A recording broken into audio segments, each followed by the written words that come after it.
전 교인이 마스크를 착용하고 예배드리는 것도 하나님의 특별한 은혜인 것 같습니다. 옆 사람과 우리 한마디만 인사하겠습니다. 옆 안 보고 인사하셔도 괜찮습니다. 하나님은 일하고 계십니다. 공중보건입니다. 감염되기가 쉽죠. 그래서 불편하더라도 우리가 질서에 따라서 상식을 지키고 순응해야 할 줄로 믿습니다. 특별히 보건당국에 적극적으로 협조하고 어서 속히 이 재앙이 넘어가도록 위해서 기도해 주시기를 바랍니다. 확신하건대 우리나라 의술이 엄청나기 때문에 분명히 원인을 규명하고 또 약도 개발될 줄로 믿습니다. 이런 어려울 때 우리는 믿는 사람으로서 믿는 자답게 같이 부안해동하지 말고 오히려 감사하고 기뻐하고 믿는 자다운 삶의 저력을 발휘하시기를 바랍니다. 중요한 것은 하나님은 지금도 일하고 계십니다. 할렐루야. 명심보감 성심편에 보면 이런 내용이 나옵니다. 인의는 진종 빈처다니요 세정은 편향 유전가니라. 사람의 의리는 다 가난 때문에 끊어지고 세상의 인정은 곧 돈이 있는 집으로 쏠리느니라. 돈이 사람을 신나게 하고 돈 때문에 해서는 안 될 짓을 하게도 합니다. 돈 가는데 마음 가고 마음 가는데 돈이 갑니다. 돈은 우리가 사는 동안 무시해도 안 되고 무시할 수도 없는 존재입니다. 돈은 매우 중요하고 소중한 존재이지요. 그러나 그리스도인은 그리스도 안에서 돈의 가치가 정리된 사람들입니다. 모든 것의 주인은 창조주 하나님이십니다. 우리는 그 주인의 것을 맡은 청지기입니다. 그래서 돈을 하나님 영광을 위하여 잘 벌어야 하고 잘 써야 할 줄로 믿습니다. 마음 가는데 돈이 가듯이 그리스도인은 돈도 그리스도에게 집중합니다. 그러므로 신앙과 돈과 신앙은 별개의 문제가 아니라 절대적인 관계가 있습니다. 그래서 오늘은 그리스도에게 집중하라 마지막으로 헌금 생활에 대해서 말씀을 드리려고 합니다. 여러분에게 결코 부담이 되지 않기를 바랍니다. 오히려 축복을 깨닫는 시간이 되시기를 바랍니다. 저는 이 시간 그 어느 때보다도 성령님을 의지합니다. 하나님께 드리는 헌금은 신앙의 중요한 부분이면서도 신앙이 어린 신자들에게는 종종 시험이 되기 때문입니다.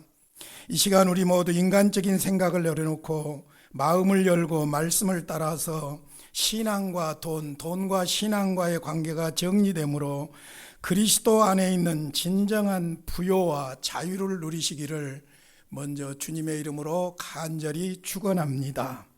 할렐루야. 헌금 이야기하니까 벌써 굳으신 것 같아요. 자유하시기를 바랍니다. 첫 번째로 헌금은 가치관의 문제입니다. 예수님의 산상설교 마태복음 6장의 구조를 보면 전반부 1절에서 18절까지는 그리스도인의 개인 경건 생활에 대해서 말씀하고 있습니다. 구체적으로 말씀드린다면 구제와 기도와 금식에 대한 말씀입니다. 개인 경건에 대한 이야기지요. 핵심은 사람에게 보이려고 하지 말고 은밀한 중에 보시는 하나님께 하라고 합니다. 하나님이 다 알고 계시기 때문입니다. 구제도 기도도 금식도 경건은 하나님과 나와의 관계입니다. 후반부 19절로 34절까지 보면은 그리스도인의 공적이고 일상적인 경제 생활에 대해서 말씀합니다. 경제 문제도 경제의 주체이신 하나님을 믿음으로 하라고 합니다. 그리스도 중심하는 신앙으로 물질을 사용하는 것이 보물을 하늘에 쌓아두는 것이라고 말씀합니다. 그것이 우리가 가진 돈의 가치를 영원하게 하기 때문입니다. 같은 물질이지만은 돈의 가치가 신앙의 가치가 될 때 그 가치는 좀이나 동록이 하지 못하고 도둑이 빼앗아갈 수도 없다고 합니다. 그래서 마태복음 6장 21절에서 내 보물이 있는 그곳에는 내 마음도 있느니라. 스스로 속지 마십시오. 내 보물이 있는 그곳에는 내 마음도 있느니라고 했습니다. 그리스도냐 돈이냐가 아니라 그리스도 안에서 물질이고 그리스도 안에서 돈입니다. 그러므로 돈에 대한 바른 가치관이 중요합니다. 그래서 그 가치관을 이야기하기 위해서 마태복음 6장 22절 이하에 보면은 눈은 몸의 등불이라고 합니다. 눈이 건강하면 온몸이 밝을 것이고 눈이 나쁘면 온몸이 어두울 것이라고 합니다. 눈은 가치관을 말하지요. 몸의 불행과 행복이 눈, 가치관에 달렸다는 것입니다. 그래서 예수님은 마태복음 6장 24절에서 이렇게 말씀하십니다. 한 사람이 두 주인을 섬기지 못할 것이니 이를 미워하고 저를 사랑하거나 혹 이를 중히 여기고 저를 경히 여김이라. 너희가 하나님과 재물을 겸하여 섬기지 못하리라. 재물은 하나님처럼 섬기는 요소가 될 수 있다는 것입니다. 결코 그것이 아니라는 것입니다.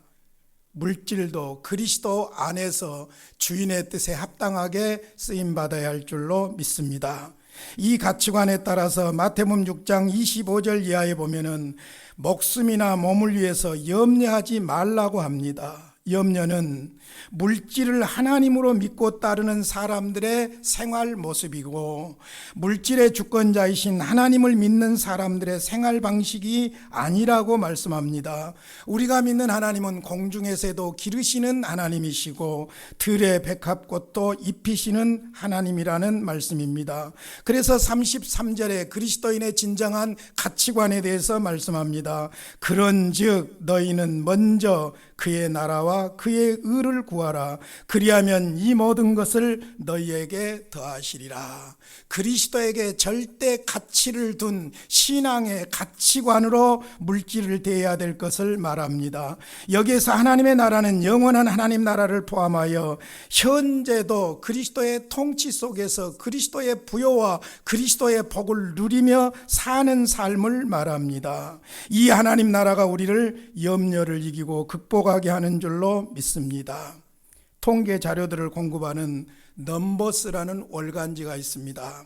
제가 인터넷으로 계속 보고 있는데 지난 2월 14일자에 나온 내용입니다. 당신의 생활에서 가장 큰 기쁨을 어디서 얻습니까? 이런 설문조사를 했어요. 당신의 생활에서 가장 큰 기쁨을 어디서 얻습니까? 여러분 생활에서 어디에서 큰 기쁨을 얻습니까? 거기에 대한 질문의 답을 보니까 1위가 반려견을 통해서 42%입니다. 2위가 가족을 통해서 25%입니다. 3위가 돈 10%였습니다. 뭔가 우리에게 굉장한 것을 시사해 주고 있습니다. 반려견이 우리에게 큰 기쁨을 준다는 거예요. 가족보다도 돈보다도. 저는 이 통계를 이렇게 해석을 해봤어요. 돈이 꼭 필요한 것이지만은 우리에게 소중한 것이지만은 인생의 근본을 해결하는 가치는 아니라는 것입니다. 그러므로 사랑하는 성도 여러분, 하나님께 드리는 연보나 헌금이나 11조를 논하기 전에 가치관을 점검해 보시기를 바랍니다. 우리는 만몬을 섬기는 만몬주의자들이 아닙니다. 모든 것의 주인이신 하나님과 그리스도를 섬깁니다. 하나님께 드리는 헌금은 그러므로 다른 문제가 아니라 우리가 가치관을 어디에다 두느냐는 가치관의 문제인 줄로 믿습니다. 두 번째로 헌금은 신앙의 문제입니다. 그 가치관을 결정하는 것이 신앙이기 때문입니다. 왜 헌금이 신앙의 문제입니까? 구체적으로 생각해 보겠습니다. 먼저는 하나님이 모든 물질의 주인이기 때문에 그렇습니다. 고린도전서 8장 6절을 보겠습니다. 오늘 본문은 고린도전서 8장과 9장에서 하나님께서 바울사도를 통해서 연보에 대해서 주신 말씀입니다. 고린도전서 8장 6절을 보니까 그러나 우리에게는 한 하나님 곧 아버지가 계시니 만물이 그에게서 났고 우리도 그를 위하여 있고 또한 한 주 예수 그리스도께서 계시니 만물이 그로 말미암고 우리도 그로 말미암아 있느니라. 모든 만물이 하나님으로부터 나왔고 우리도 그분으로부터 나왔고 우리의 모든 것의 주인이 바로 하나님이라는 말씀입니다. 그러니까 하나님과 물질과 나와 관계, 나와 하나님과 물질과의 관계는 뗄 수 없는 하나님과의 관계, 신앙의 문제라는 말씀입니다. 뿐만 아니라 왜 헌금은 신앙의 문제냐면은 헌금은 하나님의 은혜에 대한 감사의 반응이기 때문입니다. 그리스도의 은혜가 우리로 하여금 감사하며 헌금하고 헌신하게 하는 줄로 믿습니다. 고린도전서 8장 9절을 보겠습니다. 제가 참 좋아하는 말씀입니다.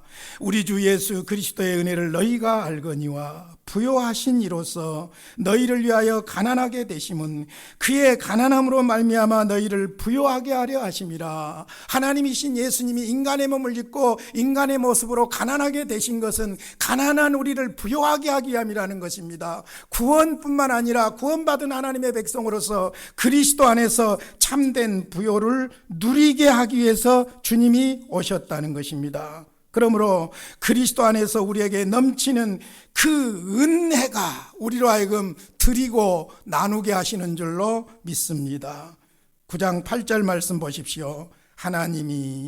하나님이가 주어가 하나님이에요. 물질의 주어가 하나님입니다. 하나님이 능히 모든 은혜를 너희에게 넘치게 하시나니 이는 너희로 모든 일에 항상 모든 것이 넉넉하여 모든 착한 일을 넘치게 하려 하심이니라.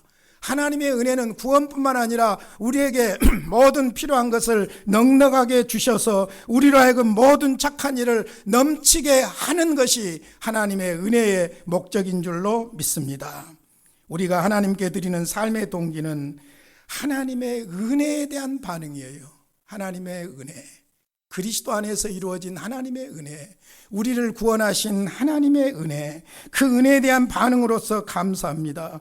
가장 감격적인 구원의 은혜만 아니라 우리가 살아가고 있는 모든 것을 하나님이 주셨습니다. 생명까지도 주셨습니다. 그래서 고린도전서 4장 7절에서 반문합니다. 내게 있는 것 중에 받지 아니한 것이 무엇이냐? 내게 있는 것 중에 받지 아니한 것이 무엇이냐? 내가 받았은즉 받지 아니한 것 같이 자랑하느냐고 반문합니다. 하나님으로부터 받았다는 사실을 모르니까 주신 것을 누리지 못하는 거예요. 안다고 해도 잘못 아니까 자기를 내세우고 자랑하는 거예요. 하나님이 우리에게 주신 그 엄청난 은혜를 우리가 알면 알수록 하나님의 은혜에 대한 감사의 반응으로 드리는 삶을 살게 될 줄로 믿습니다. 제가 읽은 최근 책 중에 토니 에반스가 쓴 그리스도인의 삶이라는 책이 있습니다. 그 책에 이런 이야기가 나와요. 아버지에게 특이하고 색다른 성탄절 선물을 사드리는 것을 좋아하는 한 갑부가 있었습니다. 부자 갑부예요. 그는 부자이기 때문에 가격은 문제가 되지 않았습니다. 그래서 아버지에게 특별하고도 독특한 선물을 선사하기 위해서 세계 곳곳을 돌아다녔습니다. 한 번은 아주 독특한 선물을 구입해서 드렸습니다. 그것은 5가지 언어를 구사하는 새예요. 5가지 언어를 구사할 뿐만 아니라 한 발로 서서 텍사스의 노란 장미라는 노래를 부를 수 있는 새입니다. 그냥 실감나게 말씀드린다면 5개 언어를 말할 뿐만 아니라 우리식으로 말하면은 내 나이가 어때서 노래를 한 발 들고 부를 수 있는 그런 새라는 거예요. 이 새를 위해서 $10,000를 지불했습니다. 부자이기 때문에 돈은 상관없었습니다. 이 선물을 보내드리고 며칠 후 아버지가 얼마나 좋아하시는지 확인하기 위해서 아버지를 방문했습니다. 기대가 찬 목소리로 아버지께 물었습니다. 아버지, 보내드린 선물 받으셨어요? 그래, 잘 받았다. 마음에 드셨어요? 그런데 아버지가 의례적으로 그래, 좋더구나 라고 대답했다고 합니다. 아버지는 아들이 보낸 선물이 얼마나 독특한 것인지를 몰랐어요. 5개 언어를 한다는 사실을 몰랐고 노래한다는 사실을 몰랐으니까 그냥 평범한 새처럼 취급한 거예요. 그것을 알았다면 5개 언어를 말하게 했을 것이고 같이 내 나이가 어때서 노래를 부를 수 있었을 텐데 그것을 누리지를 못했다는 것입니다. 사랑하는 성도 여러분, 하나님께서 우리에게 필요하고 중요한 모든 것들을 다 주셨어요. 그것도 좋은 것을 우리에게 주셨어요. 야고보서 1장 17절입니다. 각양 좋은 은사와 온전한 선물이라고 다 좋은 것 아니에요. 해로운 것도 있어요. 죄송하지만은. 각양 좋은 은사와 온전한 선물이 다 위로부터 빛들의 아버지께로부터 내려온다고 했습니다. 매우 사소한 일상에 필요한 것들로부터 우주와도 바꿀 수 없는 내 생명 하나님이 주셨어요. 그 생명을 영원하게 하는 독생자 예수 그리스도, 그 선물을 우리가 받은 거예요. 그 선물의 소중함을 몰라서 그렇지 안다면은 당연히 감사할 수밖에 없습니다. 그것이 바로 우리가 하나님께 드리고 나누는 헌금 생활인 줄로 믿습니다. 감사함으로 드리지 않는 헌금이라면 그것은 세금에 불과하고 기복적인 종교 생활에 불과합니다. 우리는 모든 것이 하나님의 주인이시고 그것을 주신 은혜의 감사 감격에서 하나님 앞에 드리는 삶을 사는 줄로 믿습니다. 은혜예요. 은혜 때문이에요. 그런데 우리들 중에 보면은 11조는 율법이기 때문에 안 드려도 된다고 말하는 사람들이 있습니다. 아닙니다. 11조는 율법이 아니라 복음의 반응입니다. 11조는 드리고 안 드리고의 문제가 아닙니다. 왜 드려야 하느냐, 누구에게 드리느냐의 문제입니다. 11조의 근본 정신은 내가 가진 모든 것이 하나님의 것이라는 신앙 고백이고, 11조의 근본 정신은 하나님의 은혜에 대한 자발적인 반응이에요. 자, 이 말이 중요해요. 하나님이 정하신 것이 아니에요. 자발적인 반응이에요. 왜 제가 이 말씀을 드리느냐? 율법 시대 이전에도 11조가 있었습니다. 그런데 이 11조는 하나님이 드리라고 한 것이 아니라 하나님의 은혜에 감격해가지고 감사해서 자발적으로 드렸던 거예요. 창세기 14장에 보면 율법을 주시기 500년 전 사건입니다. 아브라함이 전쟁에서 이기고 돌아오면서 하나님의 은혜에 감사해서 하나님의 대리자인 멜기세덱에게 11조를 드렸어요. 하나님이 드려라 한 거 아니에요. 하나님의 은혜가 감사해서 11조를 자발적으로 드린 거예요. 창세기 28장에 보면 율법을 주시기 400년 전에 야곱이 난생 처음으로 아버지 집을 떠나서 외롭게 들판에서 돌베기하고자 하는데 거기에서 하나님이 찾아와 주셨어요. 만났어요. 너무너무 감격해가지고 하나님이 나의 하나님이 될 것이고 이제부터 내가 하나님 앞에 11조를 드리겠다고 자원해서 서원을 합니다. 서약을 합니다. 하나님이 드리라고 한 것이 아니었어요. 그러니까 그 11조의 특징이 하나님의 은혜에 대한 감사함으로 자발적으로 드리는 것이 출발점이었어요. 그래서 실질적으로 율법으로 제정되었던 시내사연에서 제사법으로서의 11조를 명하신 것도 하나님의 은혜로 구원받은 하나님의 백성으로서 구별된 삶의 지침으로 주신 거예요. 그러니까 율법이 먼저가 아니라 구원의 은혜가 먼저고 그 구원의 은혜에 걸맞도록 하나님의 백성들은 이렇게 살아가라고 하는 삶의 지침으로 주신 것이 율법이었어요. 그러니까 율법이 먼저가 아니라 은혜가 먼저예요. 구원이 먼저예요. 그래서 십계명 서문이 분명하게 말합니다. 나는 너희를 애굽 땅 종되었던 집에서 인도하여 낸 너희 하나님 여호와니라. 그러므로 하나님의 구원의 은혜를 기억하고 그 구원의 하나님께 감사함으로 드리는 것이 11조고 헌금입니다. 사실 우리가 율법대로 한다면요, 구약의 율법은 11조가 세 가지입니다. 소득의 11조를 드려야 되고, 레위인과 제사장들을 위한 11조를 드려야 되고, 고아와 가부를 위한 구제를 위해서 11조를 드려야 합니다. 구원의 행위로서 율법은 그리스도께서 성취하셨습니다. 그러나 그 구원의 감사는 율법의 근본 정신은 살아있습니다. 그래서 우리 총회법은 주일 예배와 11조를 세례교인의 당연한 의무와 권리로 정하고 함께 순종하고 있는 것입니다. 은혜의 원천이신 예수님이 11조를 부정하지 않으셨습니다. 마태복음 23장 23절입니다.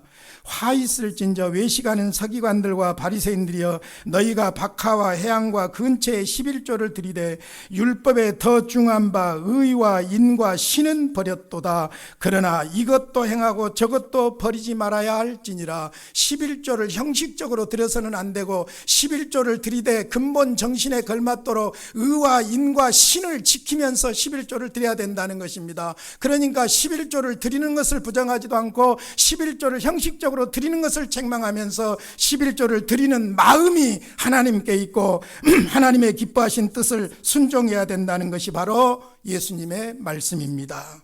드리는 행위보다 더 중요한 것은 드리는 마음이고 정신입니다. 그런데 여러분들이 성경을 조금만 관심을 가지고 보다 보면은 신약에 와서 11조라는 말이 나오지를 않아요.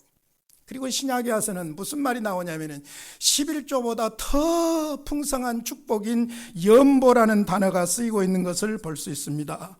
오늘 본문 8장과 9장에도 연보라는 말을 계속해서 사용하고 있습니다. 9장 5절에 보니까 연보라는 말이 나오는데 이 연보, 율로기안이라는 말은 후한 선물, 축복, 그거예요.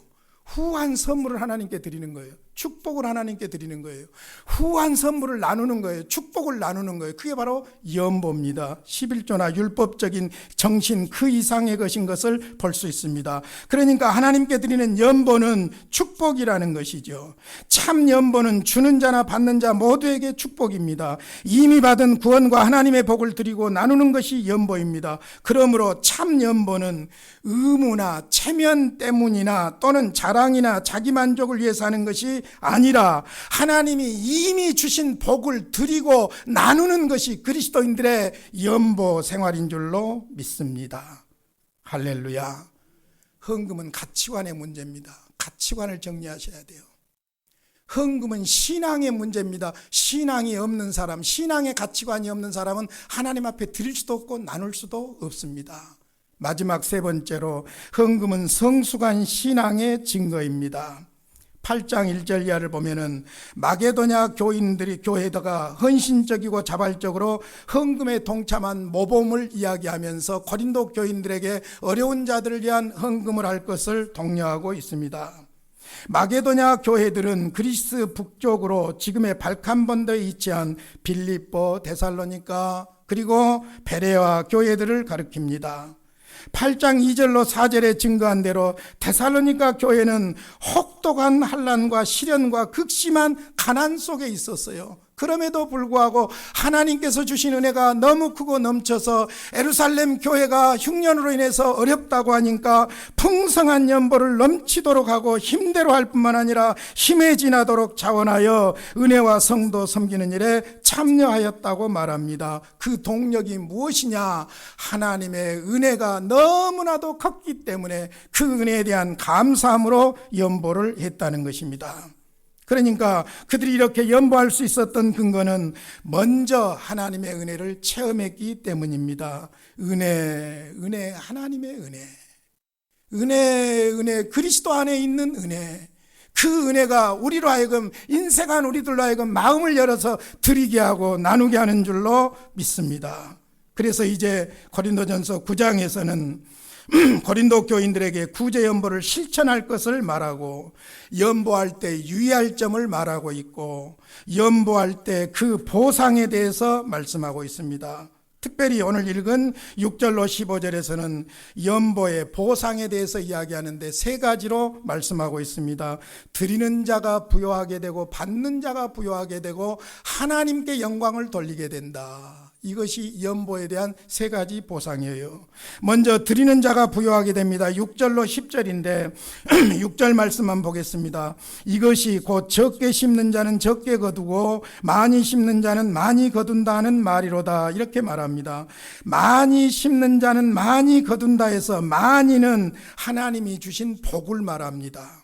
그러므로 복을 받았고 그러므로 복을 심고 복을 심는 자는 복을 거둔다는 약속이에요.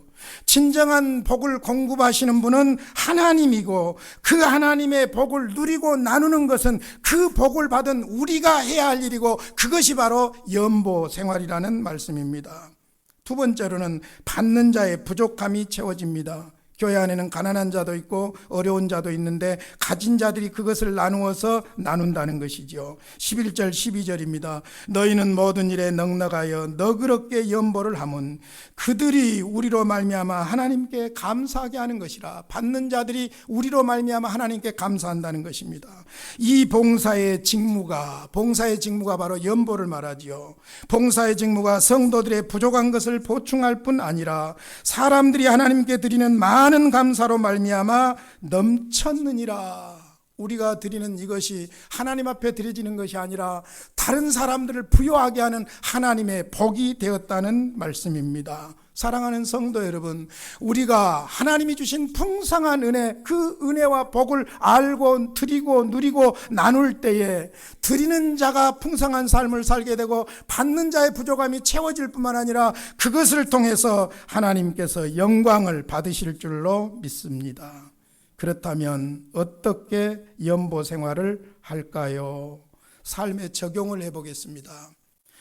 먼저는 그리스도 안에 있는 부요를 믿으시기를 바랍니다.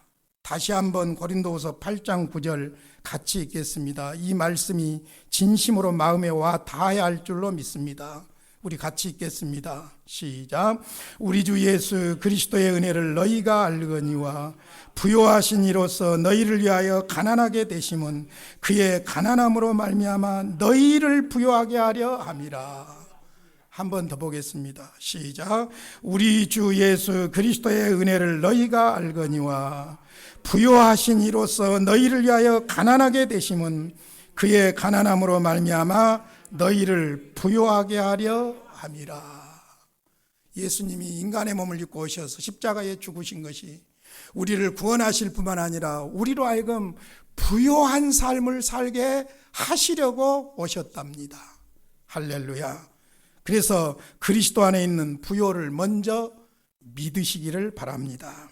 두 번째로는 그리스도의 부요를 따라서 믿음대로 드리시기를 바랍니다. 누구 눈치 볼 것도 없고 누구 말할 것도 없고 각자의 믿음대로 하나님 앞에 드리면 됩니다. 구체적으로 보겠습니다. 5절에 보니까 미리 준비하여 드리는 것이 참 연보답고 억지가 아니라고 있습니다. 미리 준비해야 합니다. 월급 받으면 11조부터 떼세요. 죄송하지만 하나님 앞에 드릴 것부터 먼저 정하세요. 그것이 준비하는 것이 바로 정성입니다. 깨끗한 화폐로 준비하는 것이 좋습니다. 저는 제 나름대로 정성을 다하고 있습니다. 할 수만 있으면 은행에서 새 화폐를 받아가지고 드리려고 예를 쓰고 있습니다. 여러분, 미리 준비하는 것입니다. 물질의 양의 문제가 아니라 하나님께 드리는 것이기 때문에 미리 준비하는 것이 필요합니다. 두 번째로는 7절입니다. 각각 그 마음에 정한 대로 하시기를 바랍니다. 연보의 기준은 마음에 정한 대로입니다. 이 말은 연보는 액수의 문제가 아니라 마음의 문제고 충동적으로 드리는 것이 아니라 내적 결심, 즉 마음으로 해야 된다는 것입니다. 연보는 빈부의 문제가 아니라 각자의 신앙으로 드립니다. 그러므로 연보는 믿음의 문제요 마음의 문제인 줄로 믿습니다. 세 번째로는 7절에 보니까 인색함으로나 억지로 하지 말고 즐겁게 하십시오. 여기서 중요한 말이 즐겁게예요. 즐겁게. 억지로가 아니에요. 자랑으로나 비난이 두려워 체면으로 내는 그런 연보가 아니라 하나님은 즐거운 마음으로 내는 자를 기뻐하시기 때문에 즐겁게 드리는 삶을 사시기를 바랍니다. 즐거내는 자를 사랑하시는 하나님은 어떤 하나님입니까? 8절 보겠습니다. 하나님은 능히 모든 은혜를 너희에게 넘치게 하시나니. 하나님은 이런 분입니다. 하나님은 능히 모든 은혜를 너희에게 넘치게 하시나니 이는 너희로 모든 일에 항상 모든 것이 넉넉하여 모든 착한 일을 넘치게 하려 하심이니라. 할렐루야. 사랑하는 성도 여러분, 15절이 나와 여러분의 고백이 되시기를 바랍니다. 같이 한번 읽겠습니다. 시작. 말할 수 없는 그의 은사로 말미암아 하나님께 감사하노라. 말로 다 할 수 없는 하나님의 은사로 말미암아 하나님께 감사하노라. 스펄전 목사는 돈지갑이 회개야 진정한 회개라고 했습니다. 믿음으로 건강한 헌금 생활을 통해서 그리스도의 부요가 나의 부요로 누려지시기를 주님의 이름으로 축원합니다. 아버지 감사합니다. 주신 은혜 받은 바 은혜 너무 감사감격하여 드릴 줄 알고 나눌 줄 알게 하시니 감사합니다.